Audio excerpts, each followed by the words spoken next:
Welcome back for another episode of the Currency Club. Today's special guest is Jay Kilgo, and he is a real estate broker in West Michigan. He is also the president of the West Michigan chapter of the National Association of Real Estate Brokers. What's up, Jay? Awesome. My name is Jay Kilgo, Grand Rapids native. I currently reside in Muskegon, Michigan. I'm a real estate broker with Pinnacle Realty West, and I'm also the president of our local NARAB chapter, and we are ROMA, Realtists of West Michigan Association. All right, so tell us about these associations. I watched another one of the Currency Club episodes, and Chris was talking a little bit about NAR and MAR and our GRAR, the local associations. But back in 1947, people that looked like me and you couldn't be realtors. So a group of 7 people went down to Tampa, Florida, and they started the National Association of Real Estate Brokers. So we actually have our own association. But for the last 75 years, we've only had one chapter in Michigan, and that's been our Detroit chapter. They're going super strong, and a group of my 5 board members, we've been working diligently over the last year to start a West Michigan chapter, and now we are official, the West Michigan chapter of NARAB. That is a big deal. Thank you for your leadership and your efforts in that space. Sure. So tell us how you got started in real estate. Well, I've been in sales for almost 20 years.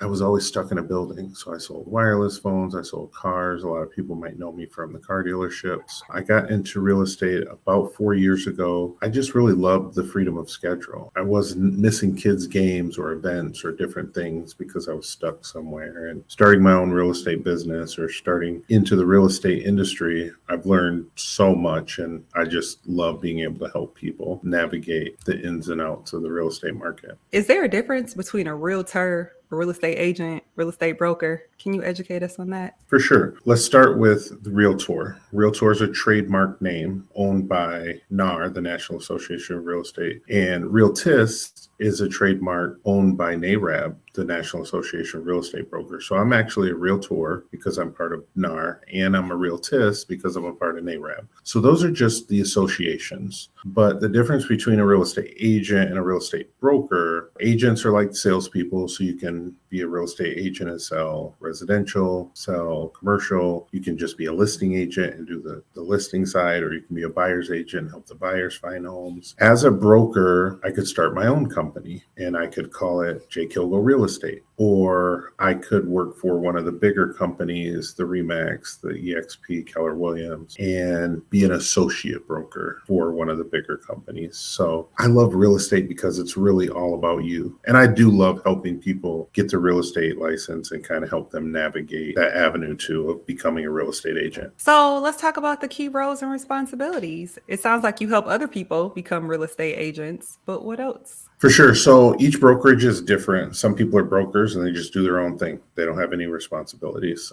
I have the responsibility of teaching and coaching and training and recruiting. So I do want new agents to come to my brokerage. I want good agents. I want agents that are willing to learn. I mean, I would take a veteran agent too, as long as they were upstanding, because now in the age of technology, there's reviews everywhere. So I'm not Starbucks and I don't work for them, but they get maybe a review online. And people are going to read if it's a 1-star. Ooh, a 1-star. But they're also going to read, ooh, they got lots of 5-star reviews. So you got to take care of your clients. You have to take care of people and then get the reviews from them so other people can, okay, what has he or she done? And they can go in and read your reviews. That's one of my roles as a broker. Also, if you have an office, some people work from home now because as a real estate agent, you can work from home, you can work in an office. So there's different office duties because we do have an office, payroll and emails and kind of some of the paperwork stuff on the back end that you take care of. When I do my Currency Club interviews, sometimes I'm like, oh, this person's a childhood friend. This person is my cousin. I have not met Jay prior to this interview. Jay reached out to me on Facebook and said, hey, Whitney, I really want to connect with you so that we can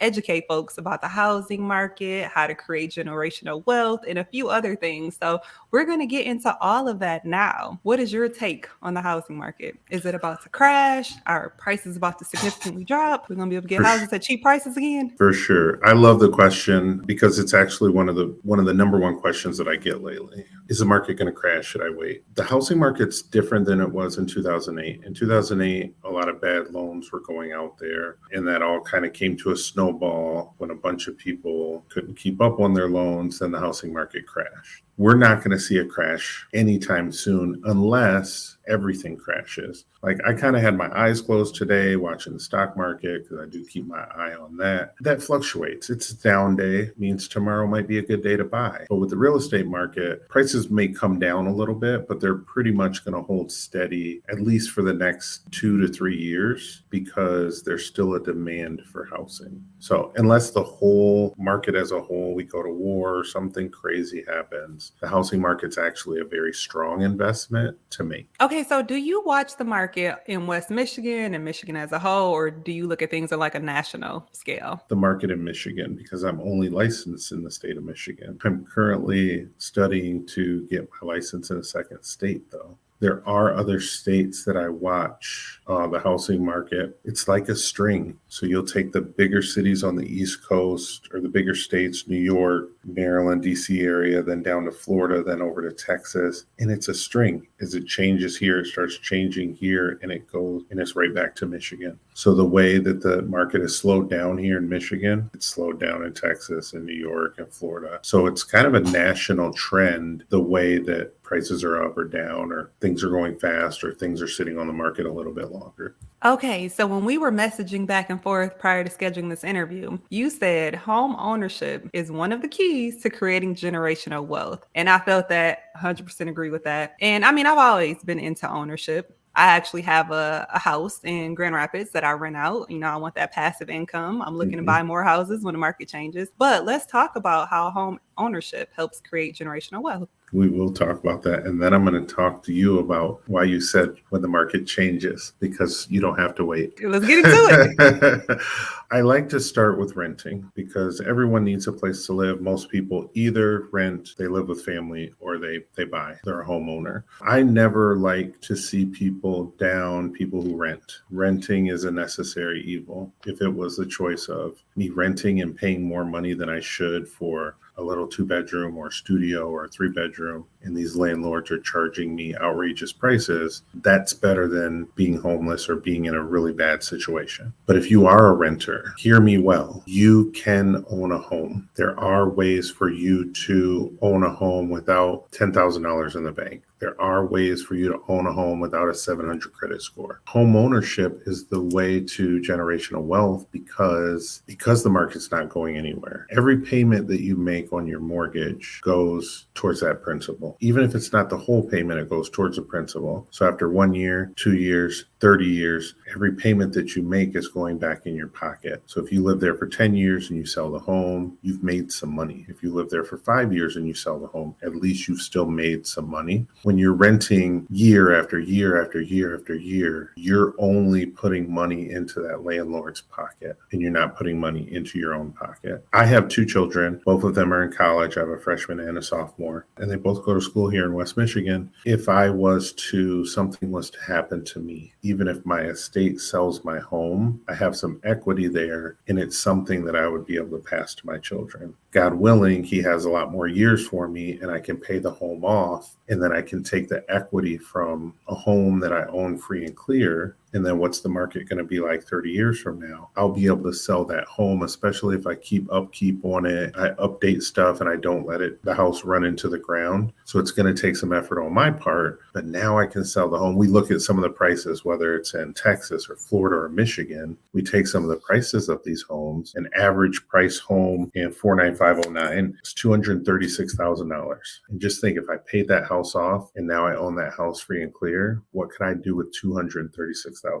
Sure, I could buy another home or put a down payment on another home, but I could take some of that money and do the things that I want to do with it. That's why they say it's a great tool for generational wealth, because even if it's not something that I can take and use, the equity is there. And if the house burns down, I have homeowners insurance. They're going to pay me $200 and something thousand for my home. Let's talk about taking equity out of your house while you're still alive before you pass it down to your children. Well, taking equity out, let's start with the definition. So taking equity out of my house means I've lived there for 10 years and I've been making my payments on time every month. I've built up a little bit of equity. I buy the house for $200,000. We'll just use nice even numbers. I buy the house for $200,000 and I've paid $20,000. I paid $20,000 into the house down, and they come in, they appraise the house. Well, now the house house because I've been there for 10 years. Now the house is worth $240,000. So I've made $40,000 in equity and I've paid down $20,000 on my principal. So there's $60,000 to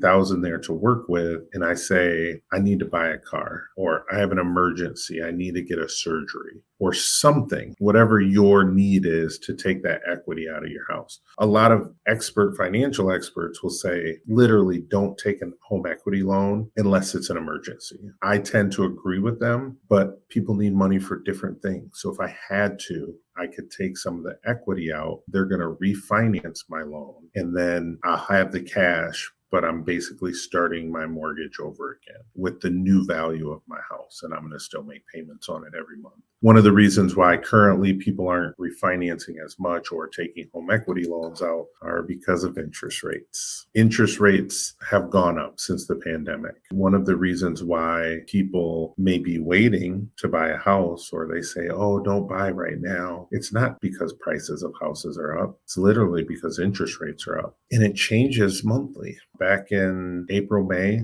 interest rates were higher than they are today. So interest rates have come down some and they fluctuate like that. Getting a good interest rate is almost more important than how much did I pay for the house. Both are important. And one of the best things to do is to really talk with a knowledgeable real estate agent about the differences. So when I was asking you this initial question, I had said, I want to buy more property when the market changes. And you said, wait, we're going to go back there because I want to tell you, you don't have to wait for the market to change. When I said that, I was thinking about like inventory numbers, how I feel like at some point there are going to be more houses available, which is going to cause some of the housing prices to drop. And then hopefully when that happens, interest rates will also drop. So in my head, I'm going to get a better deal. And that is almost why I said don't wait, because the market has slowed down. And when I say the market has slowed down, this time last year in the Grand Rapids area, there were literally 30 and 40 offers on one house. And when I say on one house, I'm talking about fully renovated, bee's knees, is cleaner than a whistle, and it's move-in ready like that. Turnkey, as they say in the industry. Those houses go really fast. For the people that are looking to make some money by investing into real estate, those aren't the houses to buy.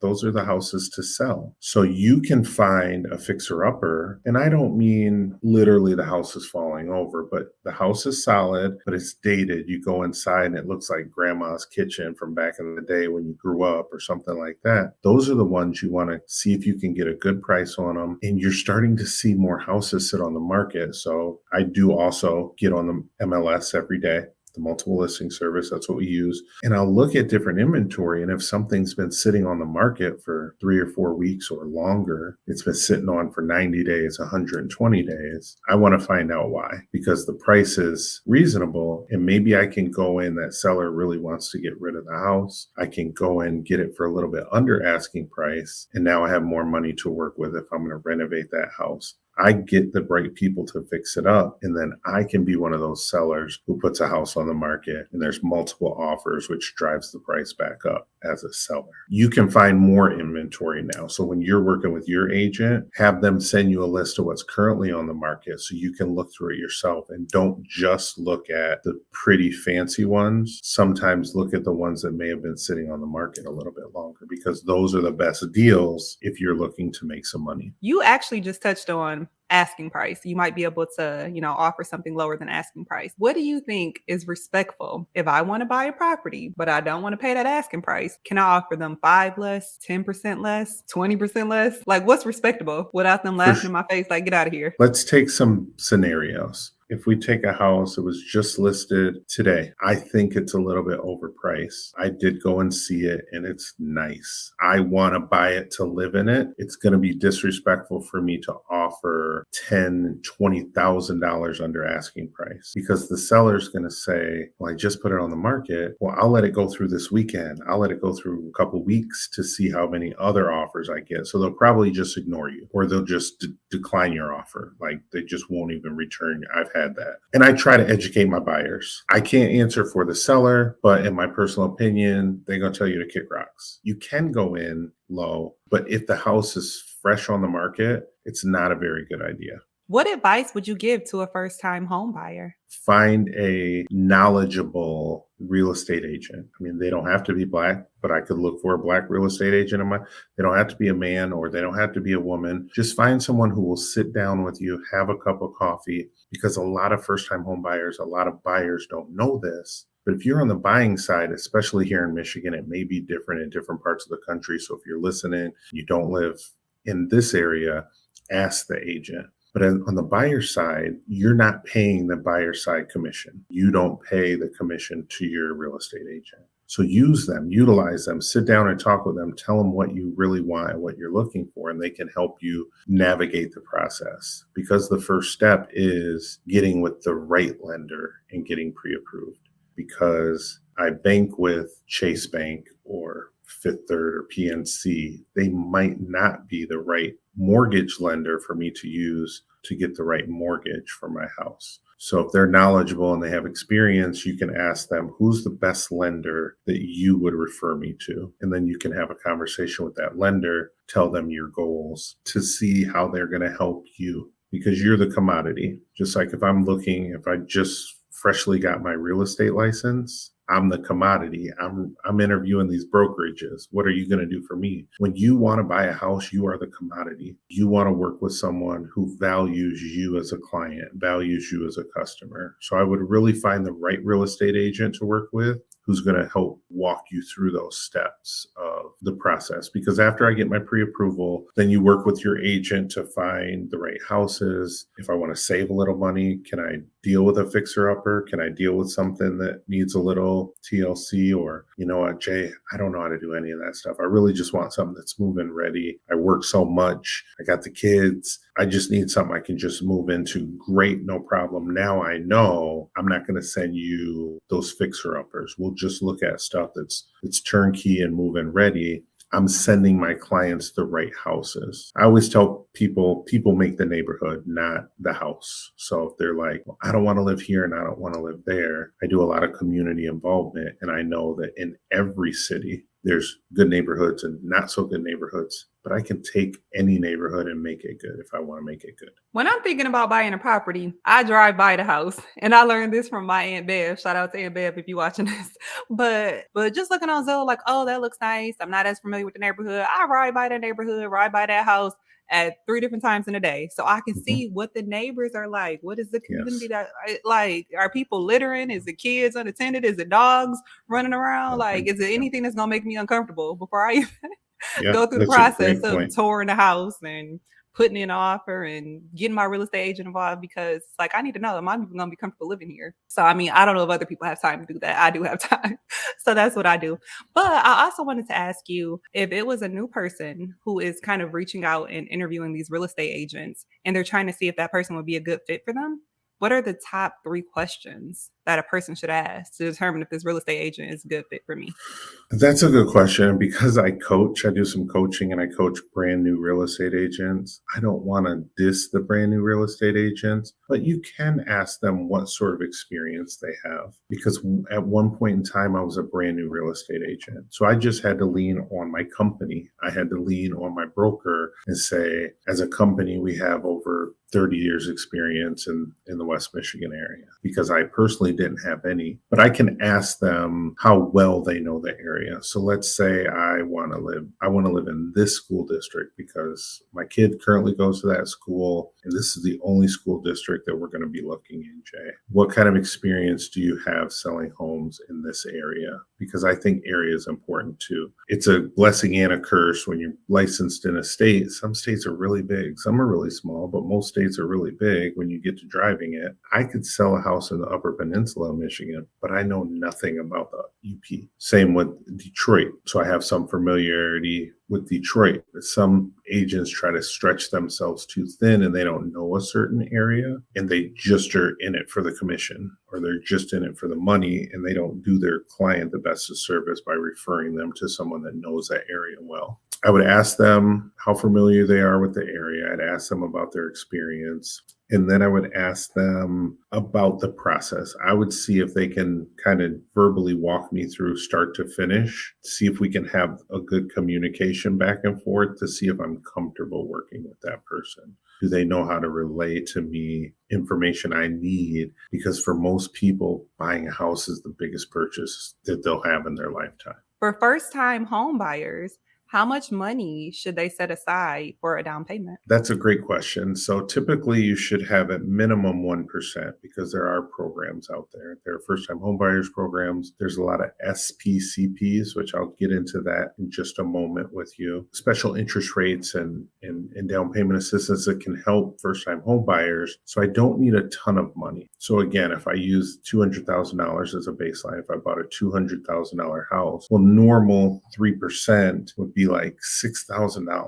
Well, not everybody has $6,000 laying around, and that's just down payment. That doesn't include your closing costs. Closing costs are the fees you pay to the lender, the fees you pay to the title company, the fees that you pay for an appraisal and inspection, and just different things that go into your closing costs. So total, you're sometimes at 8% of your purchase price in what you have to bring to even buy it. There are SPCPs, special purpose credit programs, that are being launched around the nation. The big one that's been going around Facebook and social media is Bank of America, as they say, Black and Hispanic. Well, that's not exactly true. It's not just based on the color of your skin, but more your neighborhood where you live in. So if you live in a certain area right now, and some of the pilot cities were Detroit, Miami, Charlotte, and a few other cities, if you lived in those cities, they would lower the credit score minimum down to 600, where most lenders are about a 640. You could have a zero down payment instead of the standard 3%. You could have no PMI, which is private mortgage insurance. If you don't pay 20% into the house yet, and every month you have to pay PMI on the house. They're still working out kinks, but it's not just Bank of America. Any lender, and I'm trying to work with our lenders here in West Michigan. We have meetings with Huntington and Chase and a few other lenders here to start their own SPCPs because they can base it off of the economic status in a certain area. So if I know this zip code or this neighborhood is less fortunate neighborhood, then I can grant them a special purpose credit program to be able to have the chance to buy a house and not have to rent forever. So they are good as long as they're going to the right people and people aren't taking advantage of it, because they still include the home buyer education, which is the most important part to me. Still getting that education to know what it is you're getting into, how to buy the house, how to keep and maintain the house so that there is not a crash later on. Having some money, at least 1%, they call them reserves, to have at least 1%. And then we can see if there are programs out there that can help us grant money and different things to help us get the rest of the down payment needed for the house. And that's another reason why to have a really good real estate agent that knows multiple lenders. Some people have one lender. I said, you have one? Just one lender? Do they do MISHDA? Do they do down payment assistance? What are their credit score minimums? Let's say I have a 580 and I need a 600. What does that lender do to help my client get to a 600 or to a 640? So I like lenders that help work with people and not just lenders. Oh no, this one goes in the trash because they don't have the credit score. Well, it's not all about credit.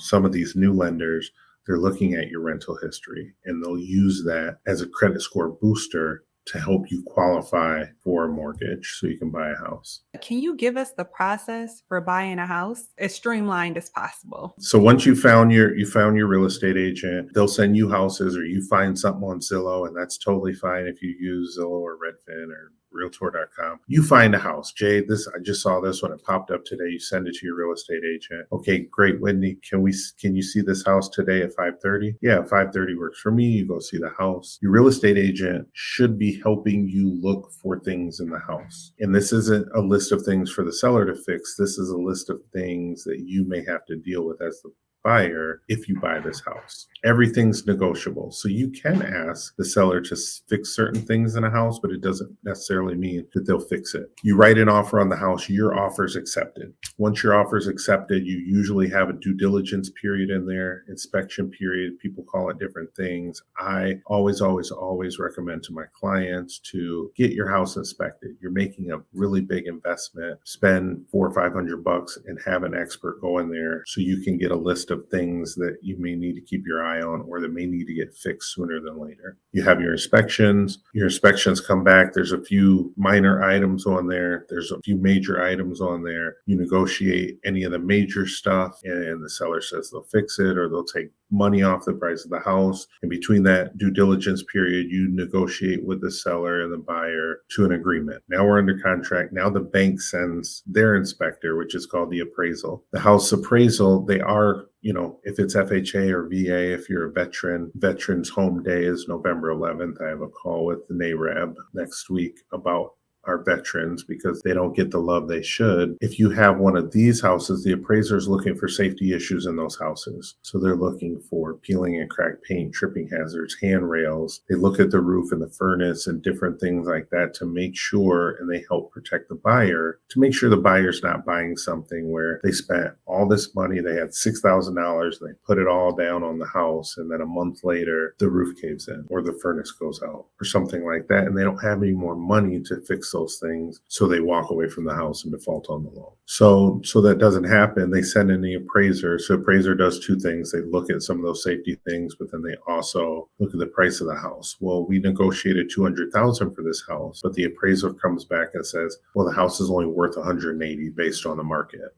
In that case, if you have an appraisal that comes in under, it's back to negotiations with the seller. The seller can sell it for $180,000. You can come up with $10,000 extra dollars and maybe they'll go down to $190, or you can walk away. So it's another safety net for the buyer to say, I don't have to pay over the amount.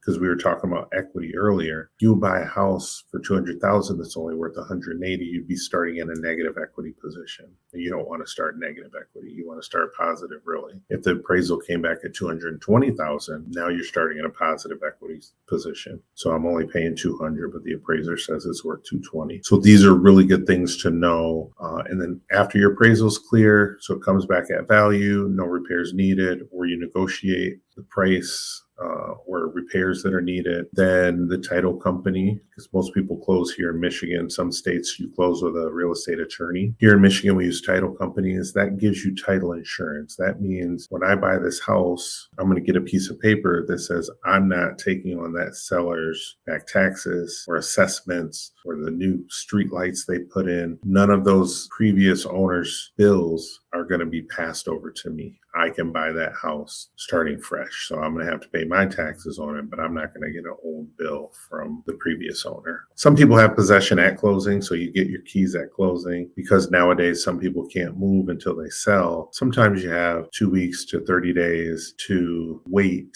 until you can get the keys after closing. But most lenders, you don't have your first payment for more than 30 days anyway. So it usually all works out to where you're not paying your mortgage until you're actually in the house. Can we talk more about the lending process? Like, what do you need to take with you when you go to these banks to get approved for a home loan? You don't have to go anywhere anymore. That's the great thing. I really want a lender that'll answer their phone at 6 o'clock in the evening. I want a lender that will take the time and answer my phone calls when I call or reply to my email. And I share those kind of things with clients, and a lot of other real estate agents share those things with their clients. So we all have preferred lenders. Here in Muskegon, I have 2 really good preferred lenders. In Grand Rapids, I have 2 or 3 preferred lenders that I send to people. Because sometimes when people are local, and I know that you go to Myers, I go to Myers, I might run into you, I'm going to send my people to them because they take care of my clients. So you don't have to bring anything. I was more so leaning towards paperwork, like Okay. W-2s from the previous year, this and that. I was going that route.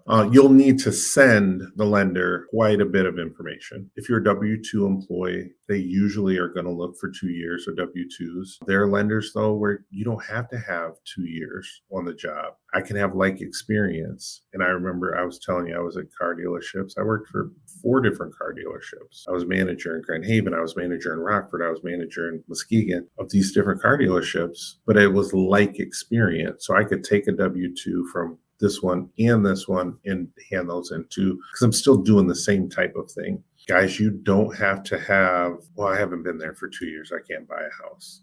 No. Do you have 2 paycheck stubs? Then start with 2 paycheck stubs. You bring that lender, listen, I got 2 paycheck stubs for my current, what can you do for me? Yep, I worked before this. They're building a little book on you, because when it goes to the underwriter is the person who is supposed to wear that blindfold for the bank and just look at you on paper. They don't know you. They're just looking at you on paper. We got to build a story for that underwriter for them to say, all right, let's give them a loan. Let's give her a loan. W-2s, yes, they're going to run your credit. If you know that you got a 550, don't let them run your credit yet. Sit down with a credit expert. Call Jay Kilgo. Call your local real estate agent and say, do you have a credit expert? I have about 3 credit experts that will sit down with you, put a plan together for you. You're at a 550 right now. I'll tell everybody, I'll tell the world, right? Because this is on YouTube. In 2016, I bought my first house in 2016. In 2015, I had a 550 credit score.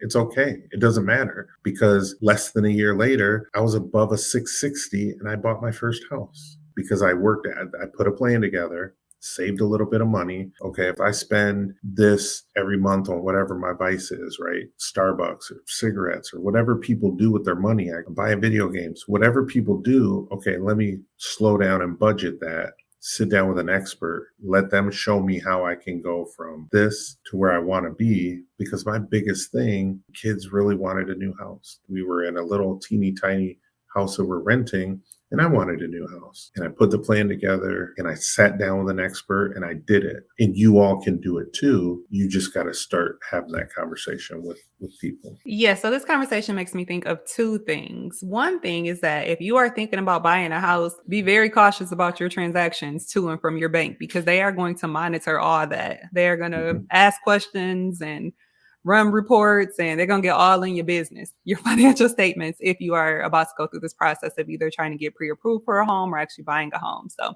be careful with those transactions. They are watching. The second thing that popped in my mind when you were talking is your credit. So Currency Club interviewed Kendall Kirkland, and he does credit repair. So he's actually based out of LA, but if someone is looking to get more information on that, you can definitely call Jay, like he said, but you can also take 30 minutes out of your life to watch this credit repair episode with Kendall Kirkland, because he also has some resources that can help people get the credit together. And what you just said, that talking to an expert, let me call Kendall. I'm nervous. I'm scared. I'm embarrassed. So our credit expert here in Muskegon is Chauncey Williams. Shout out to Chauncey. He's one of the best speakers that I know. I can't say it like him, but he says, get rid of that shame. Get rid of that shame. Do you want to buy a house or not? There's no shame, no guilt. Like I just said, I was at a 550. What do I really want? Do I want to sit and just be like, nah, I ain't talking to that man.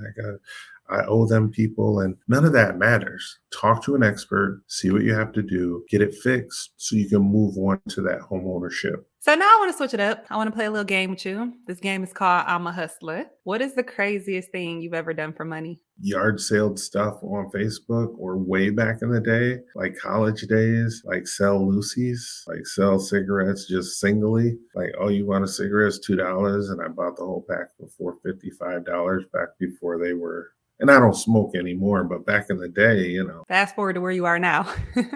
If you had to come up with a large sum of money, right? Let's say $10,000 in a short period of time, like 48 hours, what would you do to get that money? Sell some of my stock. You were saying, watch your transactions. One hint that I give people is if my whole paycheck is direct deposited to my bank, then I need to either split my direct deposit and set a set number. If I can only afford $50 a month, and take 50, put it in my Cash App or my Venmo or some other account. It doesn't matter who you use or what you use. or I can put it in the market, and I can have a set amount that I put into the market every month because it's that nest egg. So if I didn't have any sort of savings account, any sort of emergency account, because I really do believe that people should have some sort of secondary account for emergencies, then I would probably sell one of my vehicles. I would probably sell something I own to get the money. Now I want to jump back into your career as a real estate broker, and I want to talk about some of the challenges with the work. So what are some of the difficult things or maybe the non-glamorous behind the scenes stuff that comes with work? Seeing someone from our neighborhood use some other realtor or real estate agent that's from not our neighborhood, it just irks me so bad. So that's why I try to be out in the community. That's why I try to network as much as possible. I can probably tell you 95% of the agents of color in West Michigan, Grand Rapids, and Muskegon, because I think it's important for us to all know each other. I think it's important for us to network, which is why I am the president of our local NAREB chapter. We need to work together. More on the lines of your question, I know I got off on a tangent there, but more on the lines of your question, people don't know that if you're on the buyer side and you're a buyer's agents don't get paid to show houses. They don't get paid to write your offers. They only get paid if we go all the way through those steps and we go to closing. So if you're a first-time home buyer, don't send your agent 15 houses and say, I like all of these ones. Send your agent 15 houses and ask them their opinion on maybe 4 or 5 of them that you can go see. Because I can guarantee you out of 15, probably only 4 or 5 of them are going to have the attributes that you actually wanted in the first place. Oh, did you see this one had no basement? Oh, no, I didn't see that. I really need a basement. Yeah, I know you do. So we'll exclude that one. So just working with your agent, because the non-glamorous things are gas be like $4 a gallon and you're going from, I want to see this house in Muskegon and Grand Rapids. Let's go to Holland. Oh, I saw this one in Kalamazoo and this one here. Like, you got to kind of narrow in what you really want. So it's good to talk with your family, talk with your spouse, talk with whoever is helping you make the decision on the house and really think about what it is you want and where you want to live at. Okay, so you talked about how some people get paid. So do you get a salary? Are you hourly? Do you only get paid when stuff sells? I only make commission Okay. only. Some people, it's hard for them to go that route. I have a wonderful young lady. She just got her license. We've been training for the last 2 weeks. She's going to be a superstar. But before she decided to join our brokerage, she was like, well, how do we get paid? Like, when you're in the car business, you make commission too, but you get, they call it a advance. Yeah, they give you a little advance. So you're getting a check every 2 weeks. And then when you get your commission, they take the advance that they got and then they give you the rest so that you're still getting money every few weeks. There's none of that in real estate. So in real estate, I get paid when I close on a house. So it takes a little bit to work up to that, because that process that I talked about earlier, so that people know the time frame for a conventional loan, that's a 30-day time frame from the time I went to see the house to the time I go to the closing table and sign on it. It's usually a 30-day. If it's VA or FHA loan, that can be about 45 days. Okay, great. Whitney called me. She wants to buy this house. I showed her the house. We wrote an offer. I'm not going to get paid. And again, my buyer, if I'm a buyer's agent, Whitney doesn't pay me. The seller pays me, but I'm not going to make that money for a month. So I have to budget. What's the most rewarding part of your job? Having other people realize that feeling I felt when I bought my first home, like I didn't think I could do it. And then to actually see it to fruition and be able to hold those keys in my hand and know that I got this pack of papers that I'll never look at again, but know that that house is mine. You know what I'm saying? So to see the look on people's face and to see how happy that I can make some families by putting them in a house, because I sell $500,000 and $1 million properties sometimes because we live on the lake out here in Muskegon. But I also sell first-time homebuyers houses, and they buy $100,000 house because that's what they can start as, and that's fine with me. Some agents, those are less than. Like, I don't want that. That's $100,000 house. I crawl through fixer-uppers. Yesterday I didn't have the suit on, and we had to go to the fixer-upper house that's been vacant for 3 or 4 years, but that's okay, because I know if the right people buy that property, they're going to turn it back into something beautiful, and I can be a part of that as well. Tell me what it's like being a Black man working in real estate. I try to keep my ear to the ground. I know some of my other brothers and sisters who are in real estate here in West Michigan, which is, again, why I started the local NARAB chapter here in West Michigan, so that we can network. At our last meeting, a young lady said something so important, and it's really been my focus over the last few weeks. And that is, when do we get input on the new development that's going in downtown Muskegon? When do we get input in the new development that's going along the riverside in Grand Rapids? When do we get the input on some of these things that are happening in our cities? We need to be a part of that. So there's some agents that participate and some agents that don't. But I was at the city council meeting for the new beautiful project that's coming here to Muskegon Lake, because I want to know what's going on. I want to know how I can have some input on some of these things that are going on in our city. That is so important. Being informed, being at the table, having your voice heard, seeking out opportunities to, be in the loop and in the know. That makes me think of the interview that I did with Lataro. So Lataro is a municipal attorney, but prior to that, she worked in urban planning. She talked about how that experience helped shape the person she is today, and how it's important for a lot of people, especially people of color, to do their research, get some of that experience, get involved in that. Really the other interview that you did, because I watched the Currency Club, y'all. My favorite type of field person.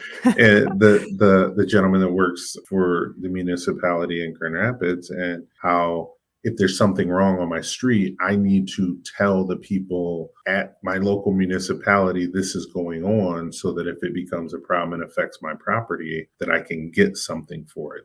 I can make them pay for it. Now I can get that compensation.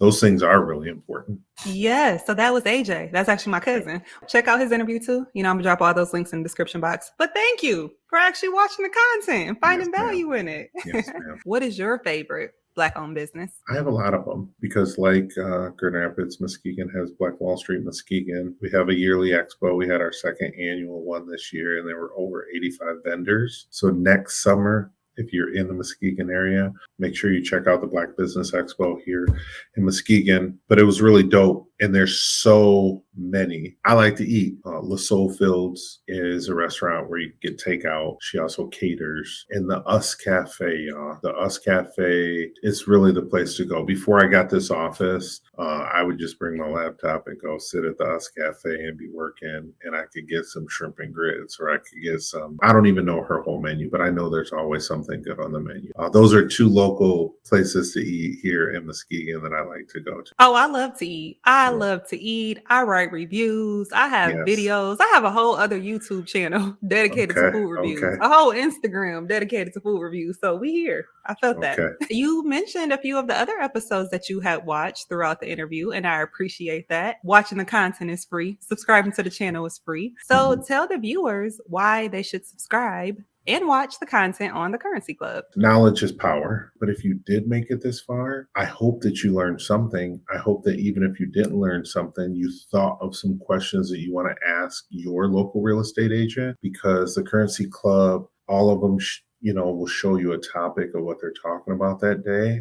And if you don't know anything about that topic, it's a good one to watch, because if I don't know anything about that topic, that's why you want to watch it, because we'll learn something. And we're stronger together. We really are. Even watching, some of the episodes that I've watched, I've been in sales and business for over 20 years, just doing different things. And I learned stuff. The more that I know, the better I can help my family, the better I can help my kids down the road, my grandkids one day when I have them. And those things are important.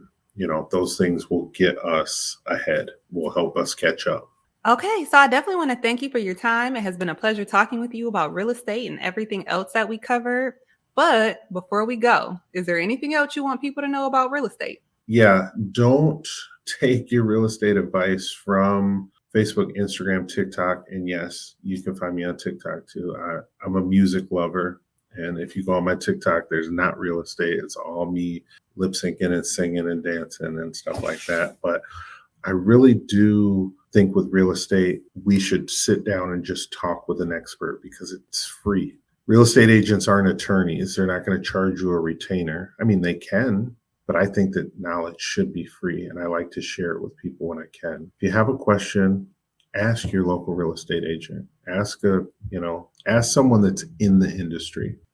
So I'm happy me to learn that you have TikTok and that there's another side to you. Because sure. you give off this very professional vibe. You're well spoken. You got the suit on. I know you were at work, but you still came through and did it for the culture with us at Currency For sure. Club. But I'm gonna have to look you up on TikTok now. I'm a For sure. TikToker too. Dance Okay. videos, lip sync, and all kind of Awesome. stuff. So Awesome. we You gotta here. break it down and have a little fun sometimes. So leave the viewers with an inspirational message. I let go of my past and I joyously live in the present. Always believe in yourself. I think if people do that and they start with them, even if we've messed up, we've done wrong. Well, I've been in jail. Like, none of that matters because God gave us today. So believe in yourself. You can do it. So on that note, thank you so much for watching. Jay, thank you so much for your time. And viewers, don't forget to hit that subscribe button to join the club.